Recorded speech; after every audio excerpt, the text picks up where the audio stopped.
Picture this. Madrid, late 17th century. The royal Alcazar sits above the city like a red brick galleon, its windows sweating candlelight into the summer dark. Then, the room changes. Not by sound, but by smell. A sweetness turns sour, heavy as damp linen and old roses. It slides into lungs, clings to hair, burrows into velvet and lace. Fans begin to whisper like a flock of frightened birds. Lavender water loses its nerve. She enters. A princess draped in light, pearls catching on the quiver of her breath. Her steps are perfect. 3 forward, a pause, a turn, yet the air refuses to obey the choreography. Perfume fights and loses. Civet, ambergris, rose. One by one they peel off the truth like silk from a wound. Courtiers hold their expressions the way sailors hold a rope in a storm. A chamberlain coughs into his sleeve. An ambassador stares at the floor, as if the marble could explain everything. You have heard it called many things. An illness that made the body betray itself. A curse on a bloodline tied too tightly for too long. A smear invented by rivals who knew disgust could silence a room faster than any decree. Whatever name survives in letters and ledgers, the people in this hall know the reality first, with their senses. The stench arrives before her title does. Power has a smell. In palaces, it always has. Servants adapt in small, careful ways. Bowls of vinegar water set behind tapestries. Clove-studded oranges tucked into window bays. Rushes changed twice in one day along the route from chapel to chamber. Gloves perfumed until the leather shines. It helps, until it does not. Etiquette demands a flawless mask. The air refuses to play along. She keeps her chin high. A gardenia fan trembles once and stills. Diamonds learn the weight of pretending. Somewhere a violin makes a wrong note and hurries back to safety. No one mentions the obvious. That is the first rule of courts. Never name the thing that can undo you. Historians would later call it a matter of hygiene. Enemies would call it proof of decay. The young woman at the center would have to live inside it. The rotting princess, so went the whisper behind closed doors, the one whose scent could hush a royal court. It is a shocking claim, disturbing and forbidden to print in the official record. But the hidden truth moves faster than ink. If you can smell it, you are too close. Stay with me. This is Hidden History Vault, where dark history meets careful storytelling. Like and subscribe if you want more mysterious history. And tell me where you are watching from. Because this is only the surface, the softest layer of silk. What lay beneath was worse. Step back with me. Madrid in the late 17th century. When summer pressed its palm against every window, and the royal Alcazar breathed heat like a furnace, with velvet lungs. This palace is not just a building. It is a machine that makes power visible. Trumpets and tapers, embroidered prayers, a choreography of doors that open only for the right surname. Every corridor has its temperature and its rank. The warmest rooms belong to the warmest blood. Spain is an empire with a fever. Silver from across the ocean arrives slower than the bills from war. France watches from the north with a smile too bright. The Habsburgs bind their lineage with knots tied inside the family itself, believing blood can be kept pure by keeping it close. Priests argue with physicians. Tokens of faith hang beside jars of rosemary and thyme. People say wind carries illness. Others say sickness is born in the soul. The word is miasma, bad air. In a court like this, bad air feels like treason. Daily life is ceremony stitched to survival. Servants rise before dawn to boil linens that must never look boiled. They set basins of rosewater in rooms where actual washing is rare.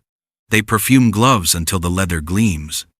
Outer garments are too rich to launder, so they are brushed, not bathed. Undershirts bear the truth. A ledger line mentions hungry water by the gallon. Another, clove by the pound. If you are counting clues, count the herbs. Etiquette is its own religion. The princess, young, pale, educated to stillness, learns to speak with silence. She is an answer to a political prayer, a thread that might stitch Madrid to Vienna, or to any altar where marriage buys peace. Her body is a contract wrapped in silk, and that contract comes with witnesses, ambassadors who read faces for breakfast and write their dinners into code by night. Why it mattered then is simple and brutal. Succession, image, bargains made in chapels and sealed in bedchambers. If a princess fails to shine, a policy fails with her. If a whisper crosses a border faster than a messenger, treaties bend. Smell in a palace is not just discomfort, it is data. A French secretary will write that the air in a certain gallery was oppressive on the day of an audience. An Austrian envoy will note a schedule shortened without explanation. Later, historians will find attendance lists and the quiet movement of rooms from vast halls to smaller chambers and realize the calendar had learned to breathe around a problem no one dared name. Open the palace like a stage set and you see the props. Bowls of vinegared water tucked behind curtains, pomanders carved like miniature armor, filled with crushed herbs and musk. Little silver vinaigrettes that hide in sleeves, perfumed gloves as diplomatic gifts, fine enough to flatter, strong enough to fight a losing battle. Someone even orders more rushes for the gallery outside the princess's apartments, though winter is not yet close. All these are practical. All these are prayers. Outside the palace, Madrid is crowded and loud. Smoke from charcoal braziers hangs low. Waste carts creak at dawn. Apothecaries pound remedies that smell like gardens and seashore both. The city believes that air can carry everything. Disease, sin, rumor. Close a window and you risk sickness. Open a window and you risk scandal. Either way, someone suffers. Inside, the visual world is relentless.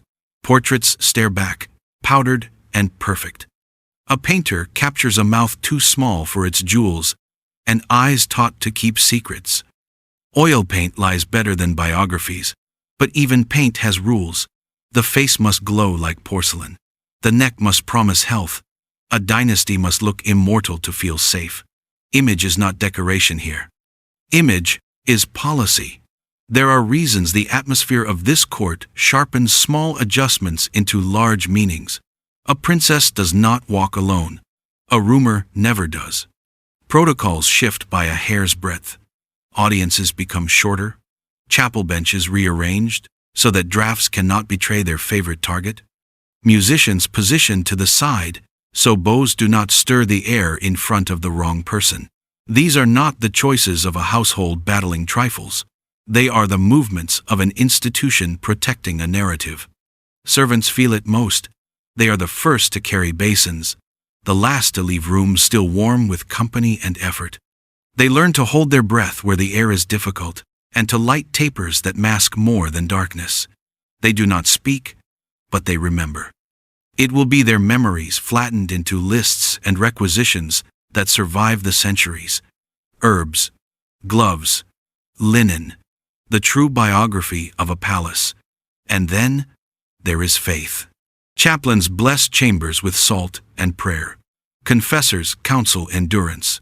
If a scent follows a soul, is it a trial to be borne, a sign to be heeded, or the enemy's lie? The answers depend on who writes them down. All of this explains the room we entered in the first part. Why it looked so splendid, why it smelled so complicated, why the air itself seemed political. It also explains why a single young woman could become a nation's uneasy weather. But the palace cannot live on logistics alone. The corridors are thick with something else, faster than steam and sharper than vinegar. Whispers travel between fan feathers, through folded letters, across borders, and back again, and the names they carry are not kind. Next, we open the doors, where stories mutate illness, curse, and calculated smear, and see which one breathes the hardest. 3 doors open in the same corridor. Each promises an answer. None is comfortable. Door 1 is illness. Biology with sharp elbows, In a court tied by bloodlines as tightly as embroidery, people whisper the word inbreeding and look away. Some say the princess carried a disorder that turned breath and skin into a battlefield.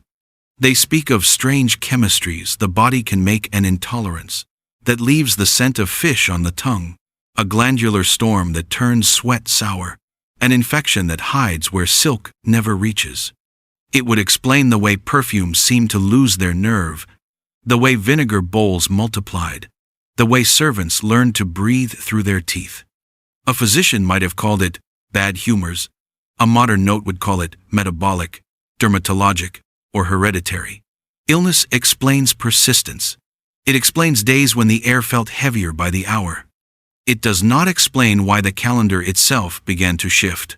Audiences shortened, corridors rerouted, ceremonies moved into smaller rooms, unless you accept a second fact: that palaces will reorganize the heavens to keep troubling stars from view. Door 2 is older than medicine. Call it curse if you must, or simply superstition with a rosary. In 17th-century Madrid, the word miasma still lives in mouths. Air carries sin as easily as smoke. People pin sprigs of rosemary to bed curtains, touch pomanders like talismans, boil thyme until the windows cloud as though the glass could pray. A princess marked by an atmosphere no herb can tame becomes a sign to be read. Is it punishment for pride? Omen for a failing empire?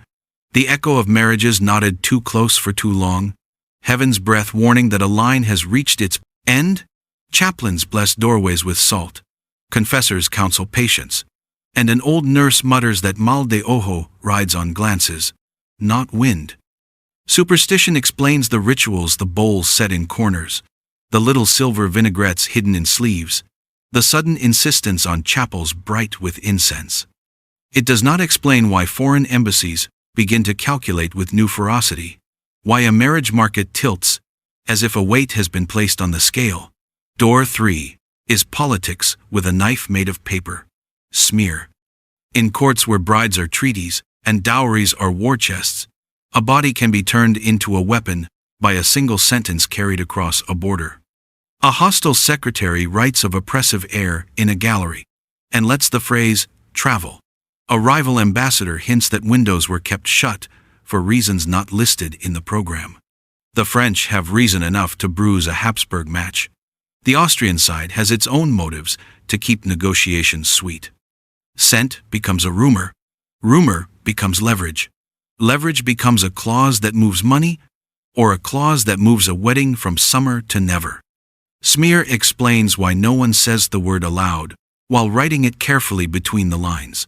It explains why courtiers develop a new vocabulary of euphemism: delicate, fatigued, in need of freshening.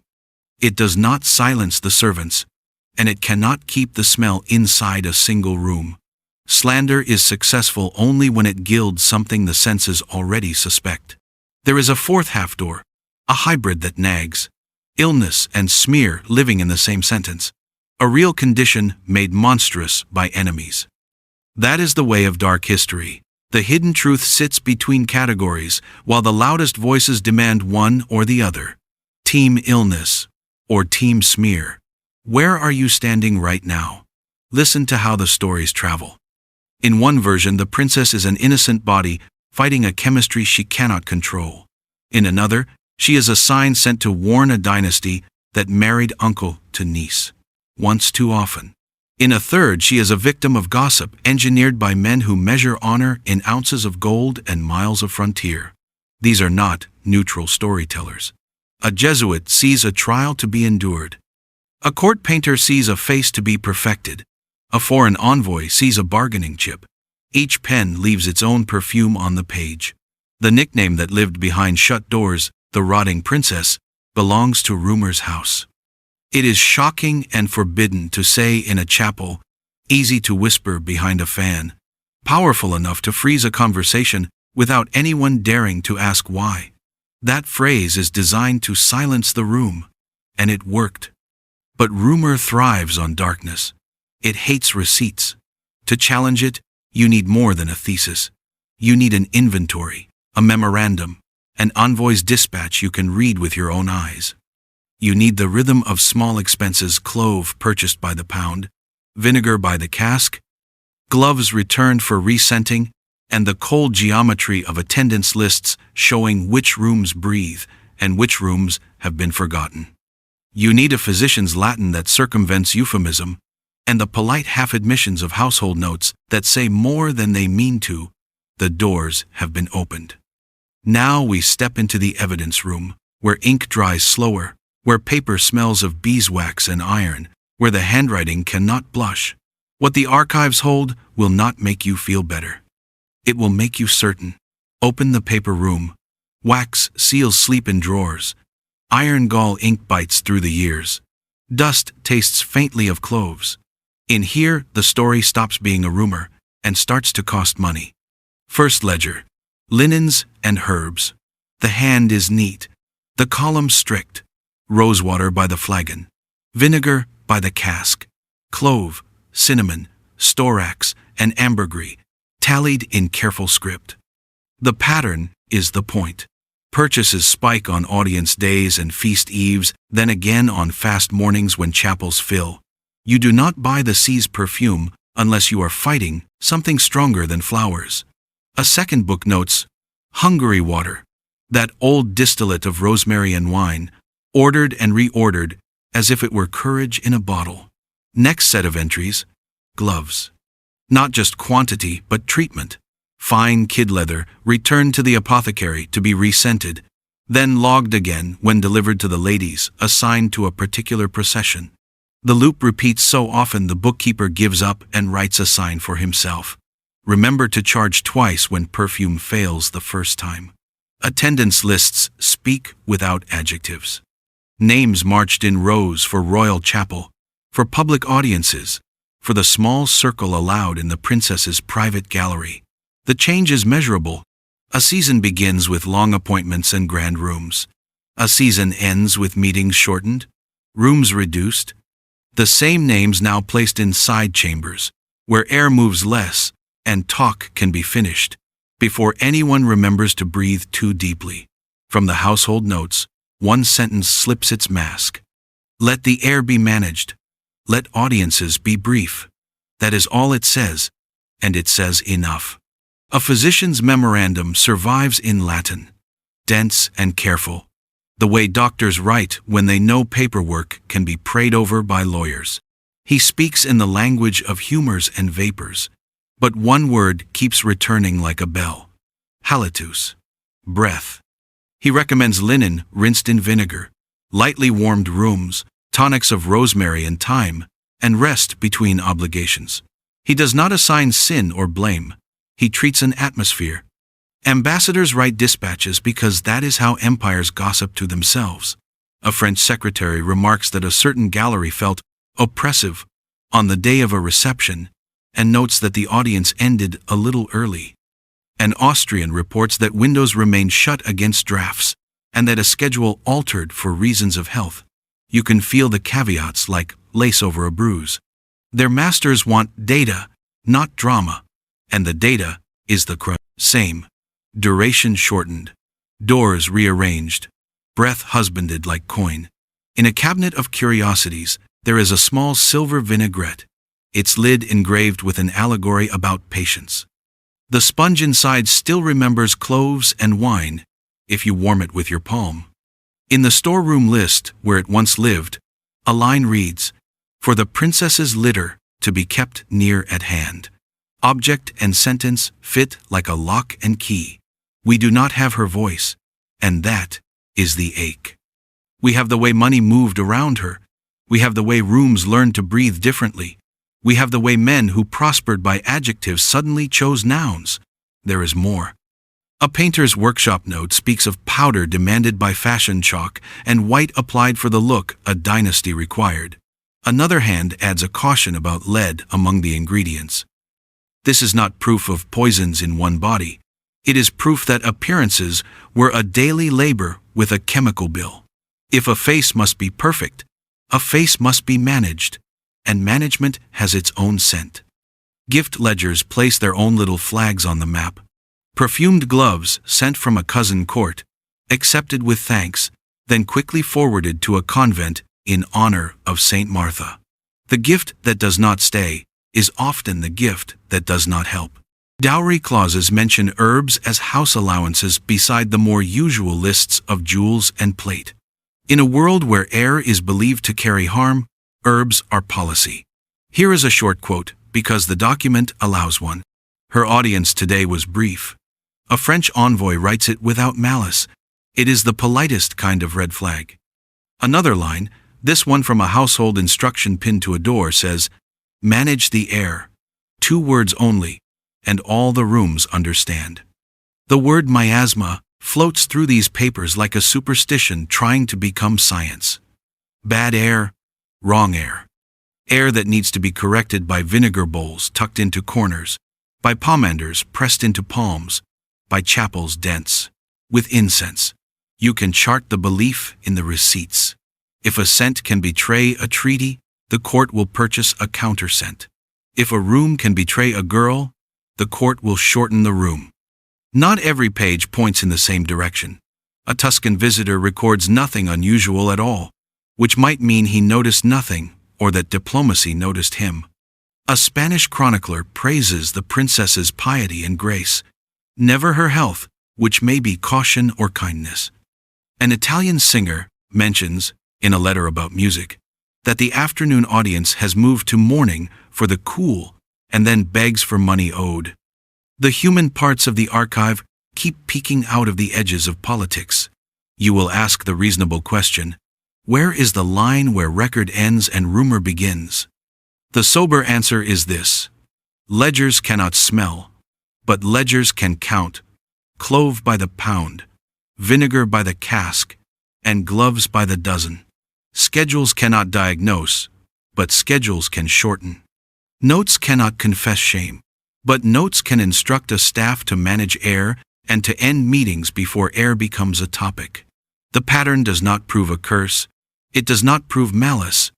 It proves that the palace spent time and money to domesticate a discomfort that refused to learn etiquette. The title you clicked, The Rotting Princess, the scent that silenced a royal court, belongs to words behind doors, not to a single official page. The documents do not speak in nicknames. They speak in costs. They speak in adjustments. And woven through those quiet numbers is the life of a young woman expected to be an alliance, a symbol, a portrait that could breathe, without reminding anyone that bodies are not porcelain. There is one last file, thinner than the rest, that resists neat conclusions. It contains lists of chapel seating and choir placements. No commentary, just chairs moved a little, then a little more, so that incense might drift where it was most needed and songs might finish before throats grew tight. It reads like choreography for a dance that does not admit it is a dance. Records explain the pattern. What they cannot hold are the moments when pattern turns into scene, when a room lurches, when a violin falters, when etiquette and air part company and everyone pretends not to notice. Those are not in the ledgers. Those live in witness. And that is where we have to go next. Into the rooms themselves. Into the 2 or 3 incidents people kept telling even when they shouldn't have. The set pieces that still make the walls of the Alcazar feel closer than they should. Begin with the night the music lost its nerve. Summer sits heavy over Madrid. The Alcazar glows like a brazier under silk. A reception for a foreign envoy. Candles crowding the cornices. Violinists tucked beneath a gilded gallery.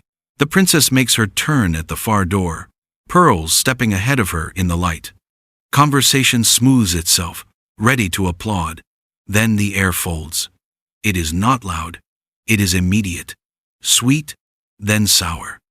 Old roses laced with something damp and marine, like a market stall packed away too late. Fans rise together, an involuntary, human wave. A violin bows one wrong note and freezes. The envoy's eyes dip to the floor. A chaplain looks at the ceiling as if mercy might be written there. The princess keeps her tempo. 3 steps. A pause. A turn that wants to be a curtsy but becomes a calculation. Someone moves a chair without meaning to. smiles, sharpened to weapons. Two ladies close in with perfumed gloves, one on either side, the way sailors flank a listing mast. You can see the protocol harden, greetings shortened, praises trimmed. A door you thought was paneling breathes open. Fresh air drifts like a rumor. The envoy is charmed in half the time. The princess exits with the grace of someone who has rehearsed worst-case scenarios in face powder and prayer. Skeptics' version says, Madrid in summer, too many bodies, too much wax, incense left from chapel. This is crowd. Physics. Believers' version says, a chemistry you cannot will away. A body producing notes no herbalist can erase. The political reading says, watch the timing. On the night an envoy must decide whether a marriage is worth the dowry, the room itself becomes the argument. Another day, another stage. Corpus Christi. The procession that turns streets into chapels.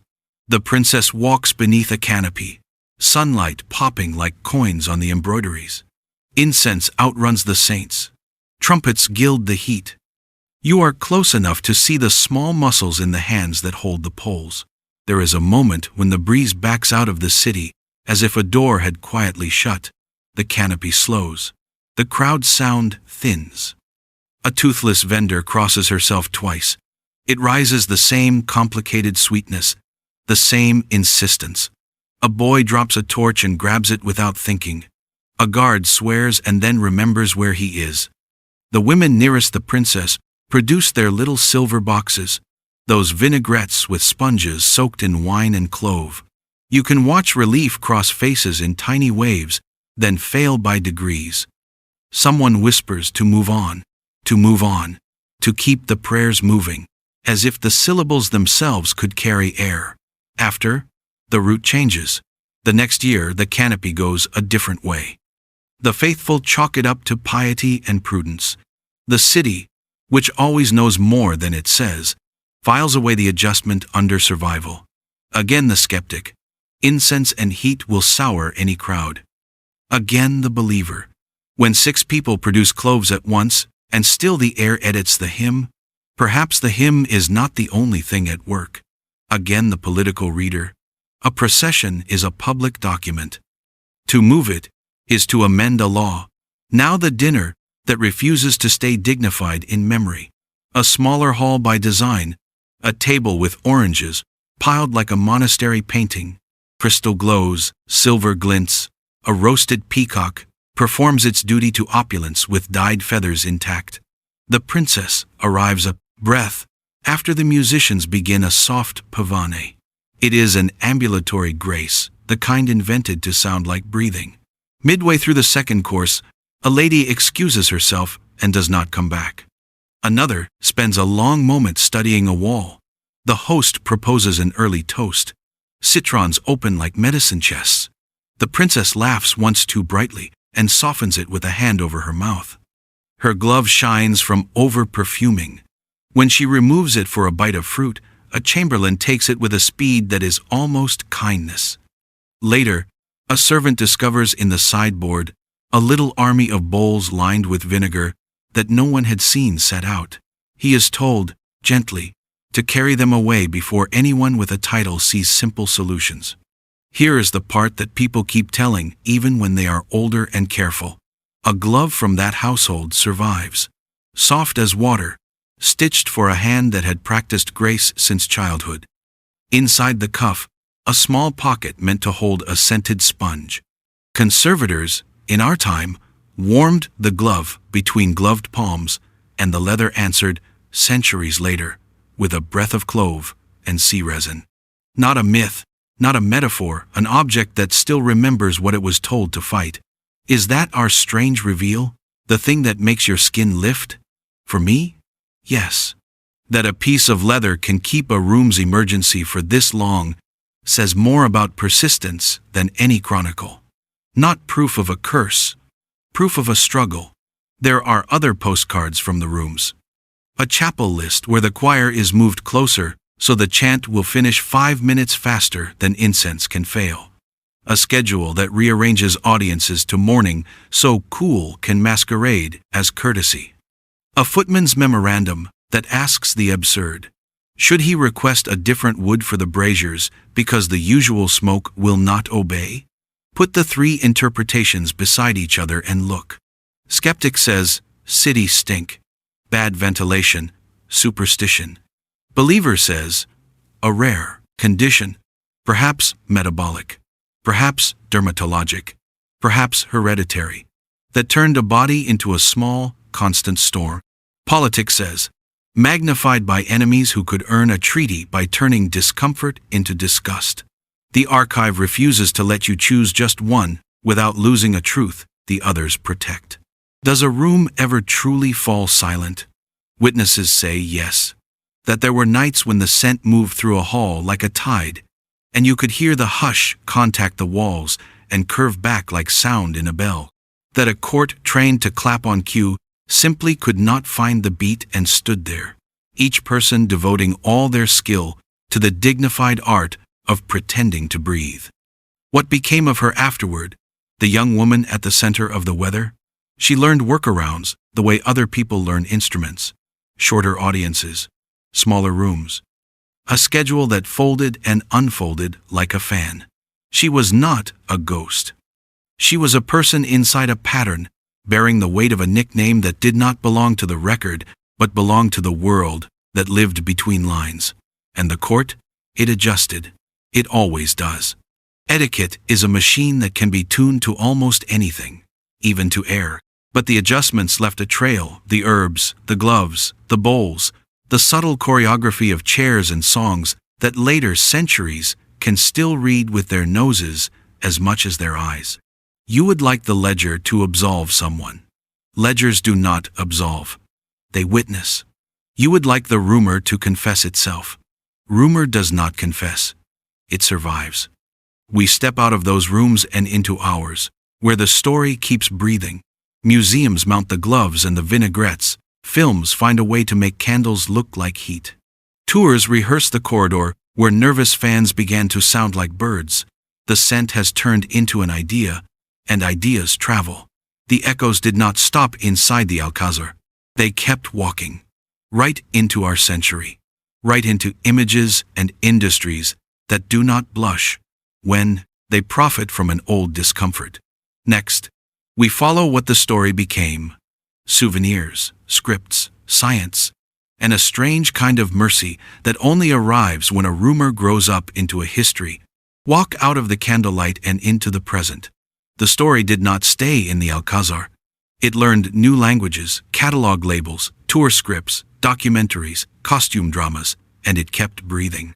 Museums do what palaces could not. They put the small things under bright, honest light. A silver vinaigrette sits in a glass case. A pair of soft gloves, their lining still remembering clove and sea resin, rests on a mount that looks like a ghost of a hand. A ledger page is enlarged so you can see the tidy columns of herbs and vinegar. The hush of numbers standing in for feelings people dared not write. Visitors lean in and realize that dark history can smell like rosemary and roses and something else that does not have a name. Cinema arrives, hungry for images. Directors learn the trick of making heat-visible wax that seems to sweat, silk that moves like water, fans that become nervous birds. The princess becomes an archetype, the beautiful figure whose body carries a burden heavier than her jewels. Costumers layer fabrics the way the court layered etiquette. Sound designers keep a violin just this side of brave. You cannot smell on a screen, but you can show the world trying to hide a smell. And modern audiences understand the code. Tourism learns the corridors. Guides rehearse the careful phrasing that holds respect together with curiosity. They stop where a schedule once shortened and a door once breathed open, and they let silence do its old work. In the fall, spooky season wraps the itinerary in a gentler shiver. It is easy to sensationalize. The good guides do not. They keep the victim at the center, not the rumor. Scholars and physicians take their turn. Genetics has changed how we talk about dynasties. Studies of European houses, from Habsburg to Bourbon, have made the phrase bloodline feel less poetic and more clinical. Metabolic oddities once folded into talk of bad humors now have names, families of symptoms, and probable causes. None of this retroactively diagnoses a single princess. It gives us vocabulary that palace doctors did not have, and reminds us how quickly mystery shrinks when language catches up. Meanwhile, the internet makes folklore faster. A phrase like the rotting princess can sprint across 1 million screens in an hour. That speed is power and danger at once. On one channel, the story becomes a campfire scare. On another, it becomes a careful essay about miasma theory, pomanders, vinaigrettes, and the early modern obsession with air. Across the algorithm, creators you know from history, explainers to long-form storytellers, try to hold both entertainment and care in the same hand. Our lane, here in Hidden History Vault, is the narrow road between. There is a strange mercy in modern perfumery. Historical houses recreate old recipes with cleaner ingredients. Rosemary waters return as novelty. Orange clove balls become winter crafts. What once felt like armor against a room now lives as a holiday smell in kitchens far from Madrid. Once weaponized, now merchandised. The irony is real. The ache is real too. The legacy is not only objects and screens, it is also the way we talk about bodies in rooms with rules, offices, courts, theaters, social media. We still pretend not to notice discomfort until etiquette breaks and someone finally adjusts the schedule or opens a window. We still punish with whispers when we should be offering care. We still let image do policies work. And we still measure people by how well they keep the performance from cracking. So the echo is double. The princess's ordeal became culture museums, films, tours, memes, and it also became a mirror we carry into our own rooms. Who gets to choose the air? Who pays for a narrative to stay perfect? Whose body is asked to absorb the price of a treaty, a headline, a storyline? Team illness, team curse, team smear.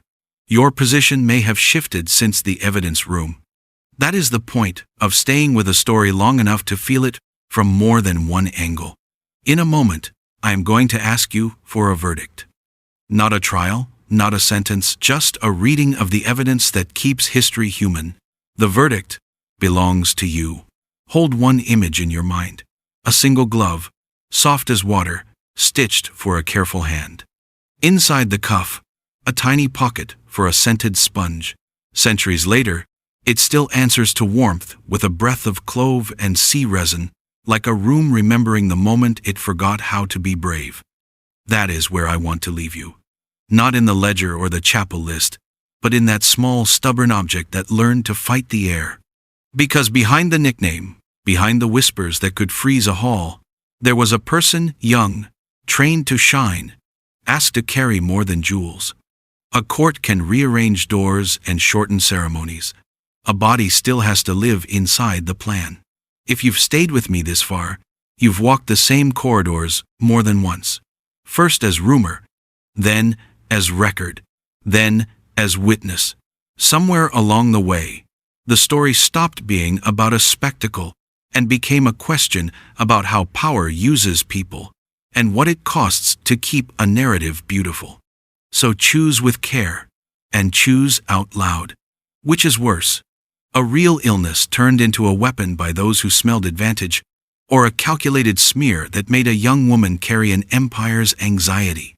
Would you rather be the courtier who held your breath and kept the mask, or the one who opened a window and broke etiquette to save a person?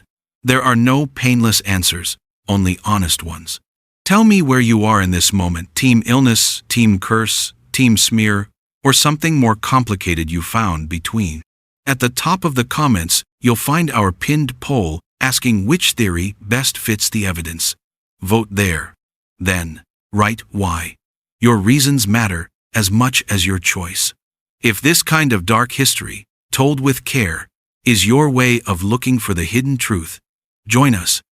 Like the video, subscribe to Hidden History Vault, and tap the bell so our next story finds you wherever you are.